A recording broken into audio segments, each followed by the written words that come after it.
Une seconde, là. Voilà. Ce sont les traumatismes des dents temporaires et des dents permanentes immatures, ainsi que leur prise en charge.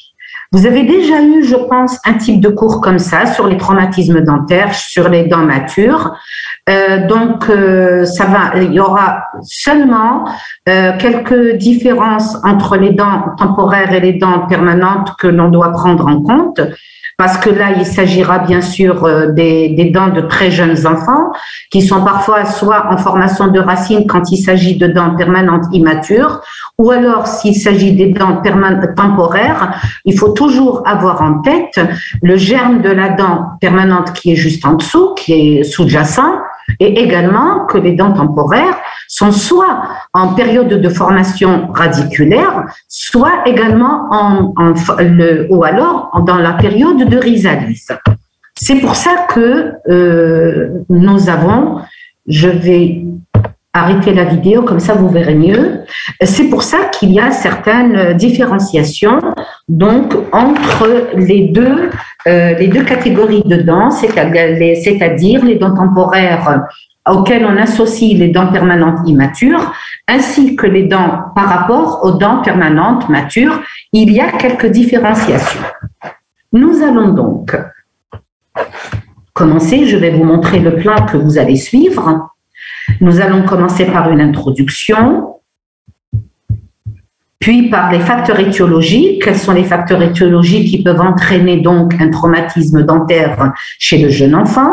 Nous allons voir également l'examen du jeune patient avec un interrogatoire, un examen clinique.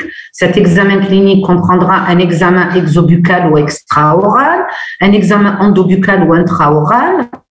Dans l'examen endobuccal, nous serons dans l'obligation de vérifier les tissus durs qui sont les dents, ainsi que la réalisation des examens complémentaires et radiologiques.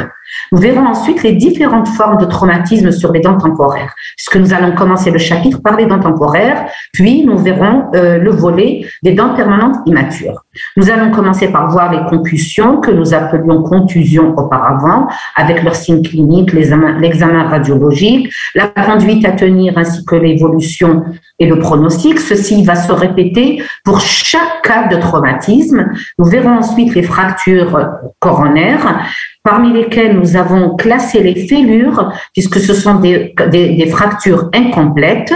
Nous verrons également les fractures améllaires, c'est-à-dire de l'émail, les fractures amélodentinaires, émail et dentine.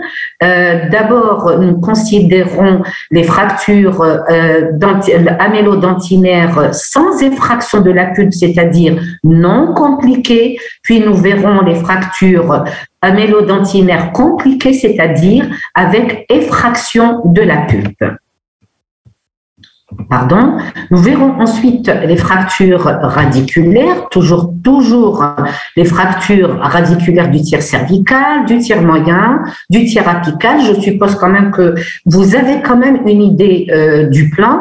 Les fractures coronaradiculaires, nous verrons ensuite les subluxations, les luxations.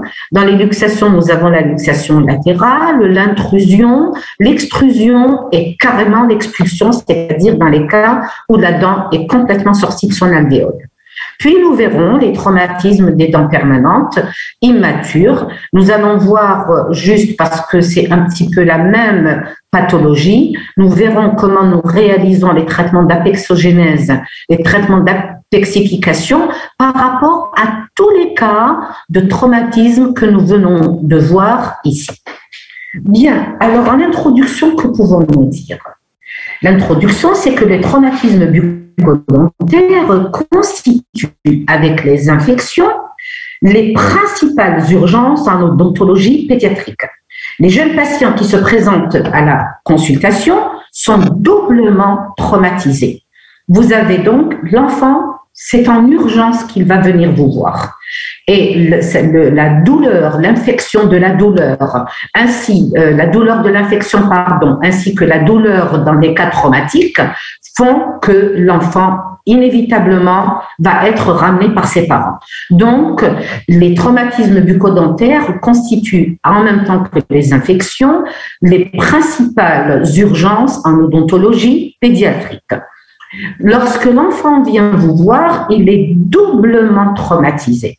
Déjà parce qu'il vient de lui arriver, son traumatisme, l'événement qu'il vient de vivre, et également se présenter chez un dentiste ou chez le médecin est quelque chose de traumatisant chez l'enfant. Donc, il vient vous voir doublement traumatisé. Traumatisé par le véritable traumatisme, traumatisé par le fait de se présenter chez vous. Les accidents qui concernent les jeunes enfants concernent notamment les dents temporaires avec parfois des répercussions sur les germes des dents permanentes.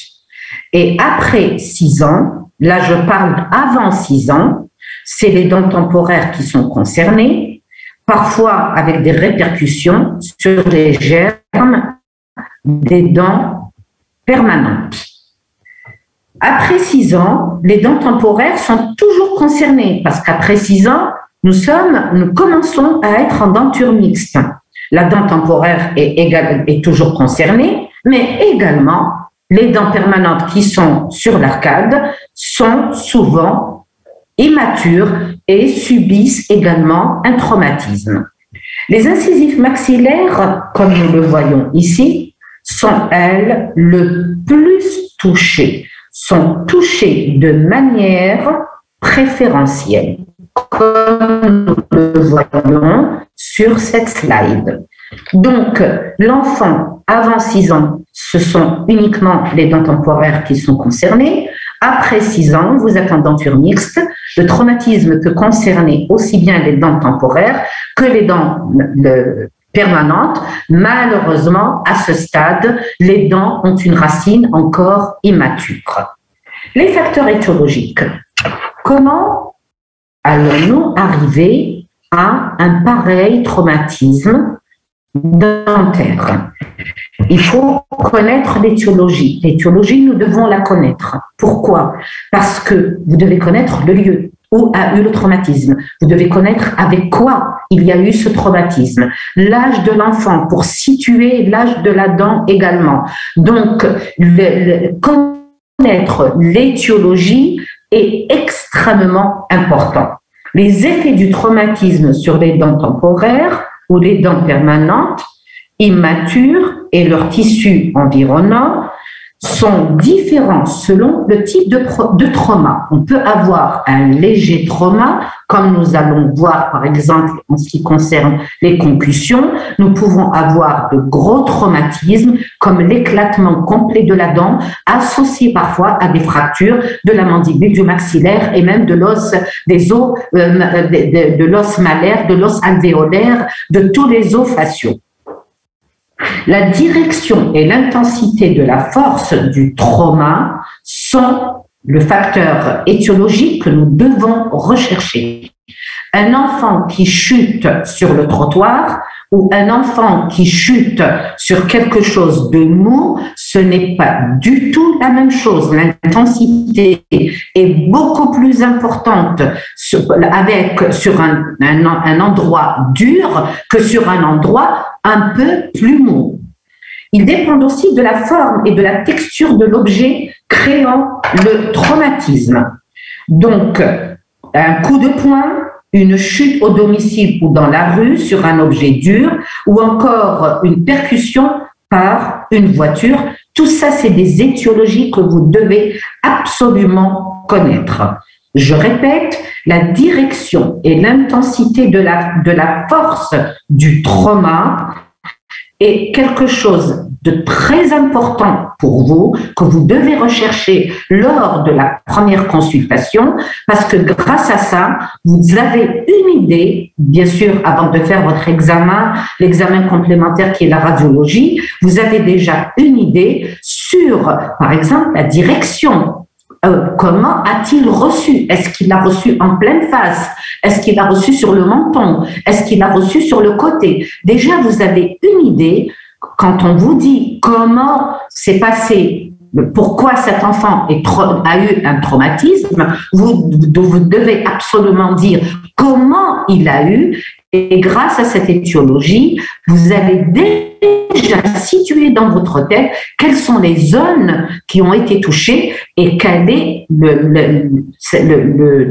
l'intensité du traumatisme. L'étiologie et la fréquence, voilà, regardez là par exemple, nous avons quand même un traumatisme assez important avec une luxation dentaire avec intrusion.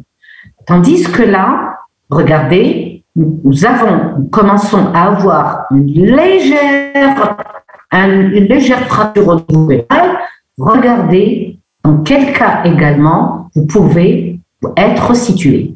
Là, c'est très simple, il a reçu un coup qui ne lui a touché que le bord de l'émail. Moi, j'ai connu une petite fille qui est venue consulter, dont le frère, qui jouait avec elle, et pourtant la bouteille de plastique était vide, il lui a donné un coup avec la bouteille de plastique. Il lui a fracturé son émail de cette manière. Mais là, vous voyez quand même que ce n'est pas une bouteille de plastique qui va entraîner ce type de traumatisme. Ce type de traumatisme ne peut être entraîné que par un trauma qui a été extrêmement violent. Donc, les facteurs étiologiques sont extrêmement importants à connaître.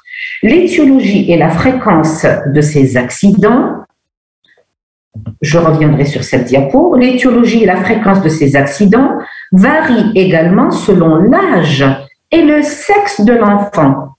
Et là, vous imaginez déjà que les garçons sont significativement plus touchés quand ils sont en âge scolaire que les filles. Pourquoi? Parce qu'il y a les jeux turbulents. Je dis bien quand ils deviennent en âge scolaire, c'est-à-dire qu'après 6 ans, quand ils sont dans la rue, quand ils sont à l'école, il n'y a qu'à les entendre, les voir. Je les voyais, moi, de mon bureau, au niveau de la cour, les garçons courent énormément et dans tous les sens. Donc, à partir de l'âge de 6 ans, quand ils sont scolarisés, ce sont les garçons qui sont plus touchés que les filles. Avant 3 ans, ils sont touchés de la même manière, aussi bien les filles que les garçons. Et là, c'est pourquoi? Parce que c'est l'apprentissage de la marche. Les petits-enfants commencent à apprendre à marcher. Et là, bien sûr, aussi bien le petit garçon que la petite fille vont chuter de la même manière. Là, la fille ne va pas se retenir plus que le garçon. Ils sont touchés de manière équitable, égale, aussi bien le garçon que la fille. Donc, en âge scolaire, les garçons sont plus touchés. Avant 4 ans et avant 3 ans, ce sont ils sont touchés de manière égale, aussi bien les filles que les garçons. Chez les adolescents, la pratique sportive, les jeux violents chez les garçons et les accidents de la voie publique sont le plus souvent mis en cause. Donc, vous voyez qu'à partir de 6 ans, ce sont plutôt les garçons qui sont touchés par rapport aux filles. Ça ne veut pas dire que nous ne recevons pas des filles avec des traumatismes, nous en recevons énormément, parce que là, il y a également des petites filles qui jouent à des jeux turbulents, mais les garçons sont plus touchés. Donc, avant 3 ans, ils sont touchés de la même manière. Après 6 ans, et également au niveau de l'adolescence, ce sont les garçons qui sont plus touchés que les filles. Connaître la dynamique et le point de contact représente pour nous une grande importance. Il nous permet d'évaluer les dommages créés au tissu, comme nous les voyons là. À partir du moment où nous voyons ça, on sait que le trauma a été violent et bien sûr, on va demander aux parents sur quoi il est tombé ou quel genre de coup il a reçu. Les dommages donc créés au tissu dentaire et au tissu avoisinant, l'établissement du diagnostic ainsi que l'application d'un plan de traitement approprié. Je répète donc, l'étiologie est extrêmement importante. Connaître la dynamique et le point de contact, c'est-à-dire l'intensité et le lieu où a eu lieu le traumatisme, va représenter pour nous une grande importance car il nous permet d'évaluer les dommages créés au tissu dentaire et au tissu avoisinant l'établissement d'un bon diagnostic ainsi que l'application d'un plan de traitement approprié. Là, je voulais vous montrer cette diapo. Moi, je l'aime bien parce que regardez, en voyant ceci, regardez l'état d'enfoncement de ces dents et la luxation qu'ils ont subie. Et là, je voulais vous montrer ce schéma. Pourquoi? Regardez où se trouve le germe de la dent permanente par rapport à la dent temporaire. Il est sous-jacent et parfois presque en contact. Donc, un trauma qui va atteindre les dents temporaires peut se répercuter sur les dents permanentes, sur le germe de la dent permanente immature. J'aime bien cette slide qui est très représentative de ce qui se passe à l'intérieur de l'os alvéolaire. Donc, ensuite, quand on a connu l'étiologie, quand on a connu le lieu, là où s'est passé, on a eu une vue d'ensemble du petit enfant qui vient nous voir, nous allons bien sûr procéder à l'examen de ce jeune patient. À la première consultation, il est primordial de bien accueillir le jeune enfant ainsi que ses parents. Pourquoi? Parce qu'ils sont tous les deux traumatisés, aussi bien les parents que le jeune enfant, et aussi les rassurer. Il faut les accueillir comme il se doit, parce qu'il ne faut pas rajouter une inquiétude, votre inquiétude, en supplément à l'inquiétude du jeune patient et à l'inquiétude des parents. Donc, première consultation, bien accueillir le jeune patient et ses parents et aussi les rassurer. Et ceci est d'une grande importance. Puis, procéder à l'examen minutieux est indispensable pour établir le bon diagnostic et un diagnostic correct et complet des tissus durs et mous. Donc, nous allons procéder à l'examen du jeune patient. Nous allons voir de manière générale, puis nous allons procéder à un examen minutieux, aussi bien des tissus mous que des tissus durs, les tissus mous en extrabuccal et les tissus mous en intrabuccal et les tissus durs. Quand on aura reçu notre jeune patient, il faudra donc commencer par un interrogatoire. L'interrogatoire est extrêmement important afin d'obtenir toutes les données nécessaires au traitement qui suivra. Et les questions que nous devons poser, c'est d'abord où s'est passé le traumatisme? Comment a eu lieu le traumatisme et quand a eu lieu le traumatisme? Bien sûr, on va d'abord demander l'âge du patient, qui est extrêmement important, parce que vous allez situer l'âge des dents qui sont à l'intérieur de la cavité buccale. Vous savez très bien à quel stade ces dents temporaires sont. Avant, quand il s'agit par exemple d'une centrale supérieure qui a émergé à l'âge de 6 mois, si l'enfant vient vous voir à 3 ans et que cette dent a à peu près encore 3 ans pour chuter, vous savez qu'elle est dans une étape de stabilité dentaire. S'il vient vous voir à 1 an et demi, c'est qu'elle est en état d'évolution. S'il vient vous voir à partir de 5 ans, c'est que cette dent est en période de rizalis. Donc, l'âge est extrêmement important. Ensuite, vous allez poser la question où a eu lieu le traumatisme? Puis, comment a eu lieu ce traumatisme? Et quand a eu lieu ce traumatisme? Donc, je vais reprendre pour plus de précision.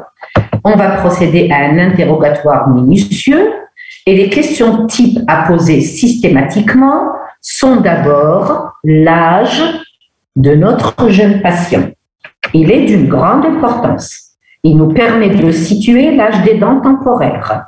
l'état d'avancement, comme je vous l'ai dit tout à l'heure, l'état d'avancement des germes des dents permanentes, ainsi que les possibilités de coopérer avec le jeune enfant. S'il a à peine 2 ans, vous ne pourrez jamais coopérer avec lui. À partir de 4 ans, 5 ans, 6 ans, à ce moment-là, vous pourrez coopérer avec lui. Le lieu où a eu lieu le traumatisme, le lieu où a eu lieu le traumatisme, au domicile, à l'école, dans la rue, ailleurs, il faut absolument poser la question où a eu lieu le traumatisme. Ceci pouvant nous orienter vers une contamination éventuelle. Pourquoi, quand je dis vers une contamination éventuelle, si l'enfant est tombé dans la rue, ça n'a rien à voir avec un enfant qui est tombé à la maison quand le sol est propre.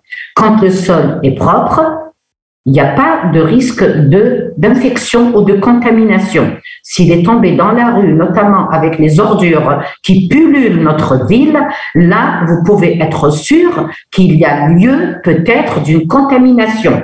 Et là, ça va justifier une prophylaxie anti-tétanique. Si l'enfant, par exemple, est tombé devant une poubelle, il faudrait l'envoyer immédiatement pour se faire une prophylaxie, un vaccin anti-tétanique. Pourquoi? Parce qu'il y a une plaie ouverte, bien sûr, quand il s'agit d'une plaie ouverte, parce qu'il y a une plaie ouverte et il y a un risque d'infection par le tétanos. C'est pour ça que le lieu est primordial. L'enfant a-t-il chuté au domicile? Là, il n'y a pas de risque. En général, tous les Algériens ont des domiciles propres. Nous sommes très à cheval sur le nettoyage de la maison. Est-ce qu'il a eu lieu dans la rue?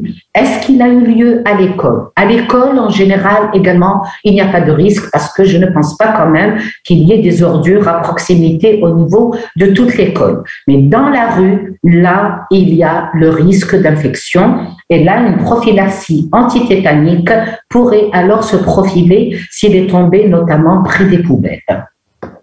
Donc, où est très important? L'âge, le lieu et comment a eu lieu le traumatisme. Les circonstances de l'accident donc donnent des informations sur la direction et la violence du choc.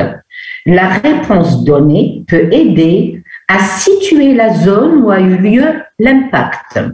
Je vous donne un exemple, 2 exemples plutôt. Un choc ascendant sur le menton, c'est-à-dire un coup de poing qui va de bas en haut sur le menton. Imaginez, je vais vous ouvrir la caméra, comme ça vous verrez beaucoup mieux, si jamais j'arrive à l'obtenir.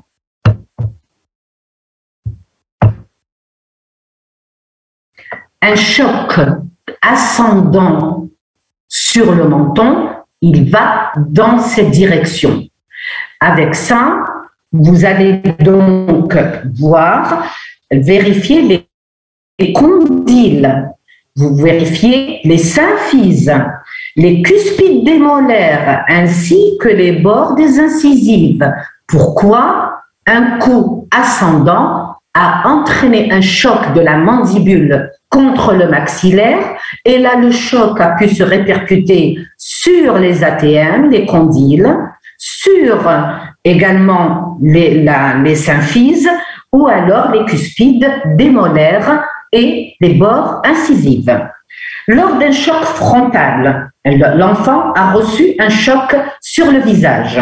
À ce moment-là, les répercussions, vous allez les chercher au niveau du bloc incisivo-canin.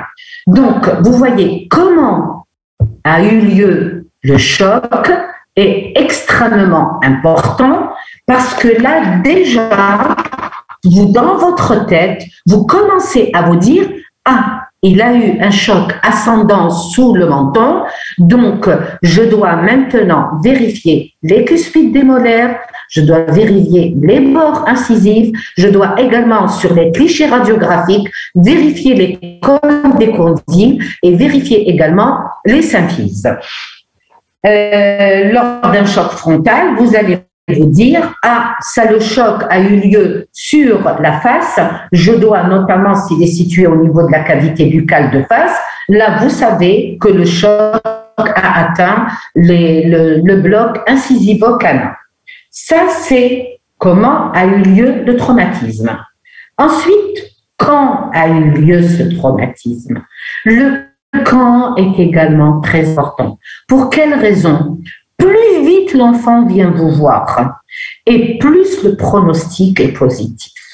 Si dès qu'il a fait une chute, dès que le traumatisme a eu lieu, on vous le ramène, le traitement aura lieu le plus tôt possible et la guérison est là beaucoup plus fréquente que quand le moment qui sépare le traumatisme de la visite chez vous est trop longue. Là, ça commence à chuter. Les chances de guérir commencent réellement à chuter.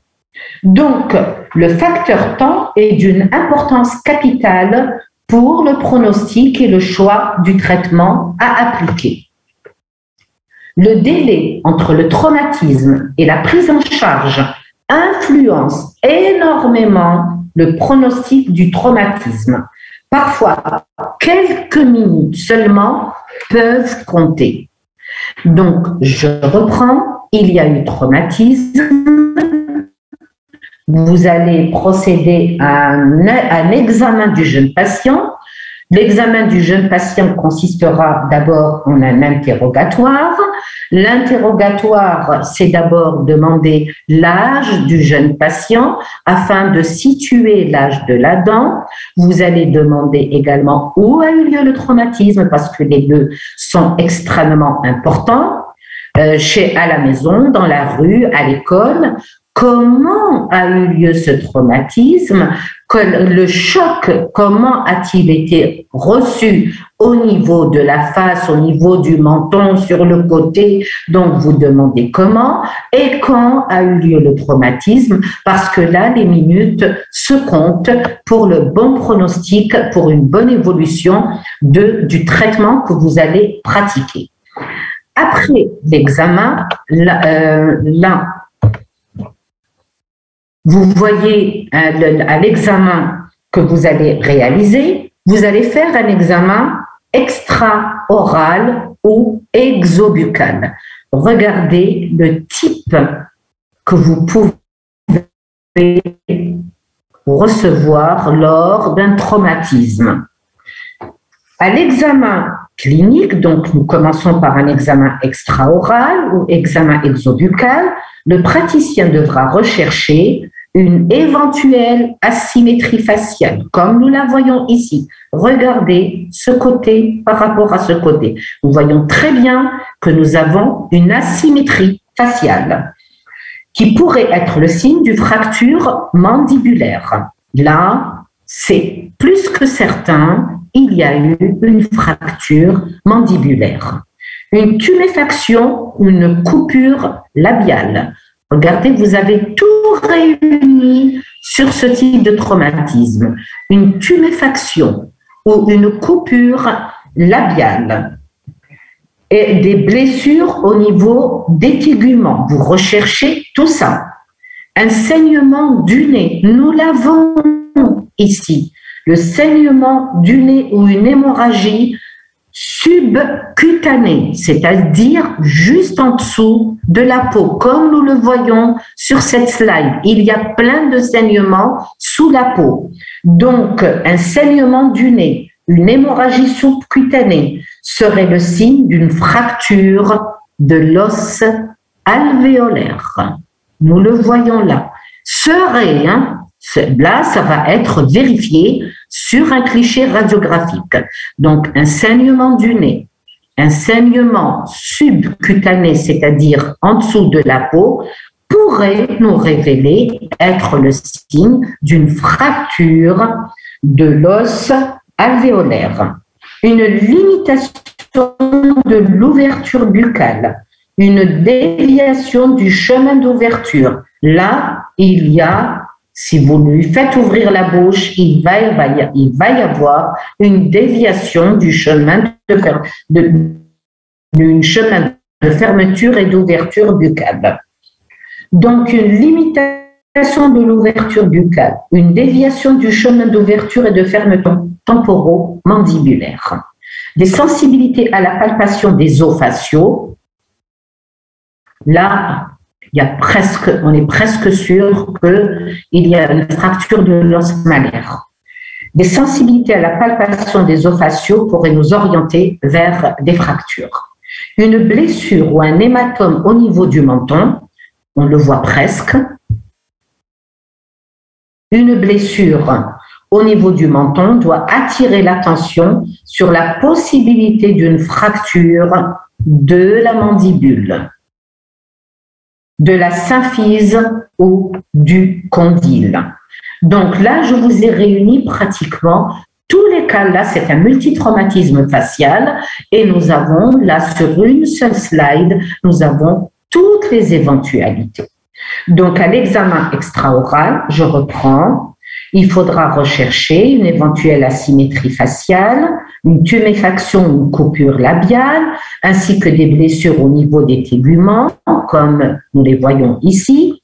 Un saignement, rechercher s'il y a un saignement au niveau du nez, une hémorragie sous la peau, qui pourrait être le signe d'une fracture de l'os alvéolaire, une limitation de l'ouverture et la déviation de l'ouverture et de la fermeture de la cavité buccale, les sensibilités à la palpation des os faciaux qui pourraient être le signe de fracture, une blessure ou un hématome au niveau du menton qui devrait nous orienter sur une fracture mandibulaire, de la symphyse ou encore du condyle. Donc ça, c'est l'examen extraoral ou exobuccal.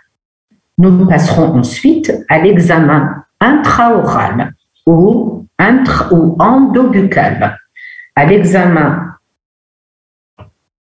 nous allons faire l'examen d'abord des tissus mous. L'examen des tissus mous, les muqueuses intraorales, telles que la langue, la gencive, la paroi interne des joues. Vous allez donc examiner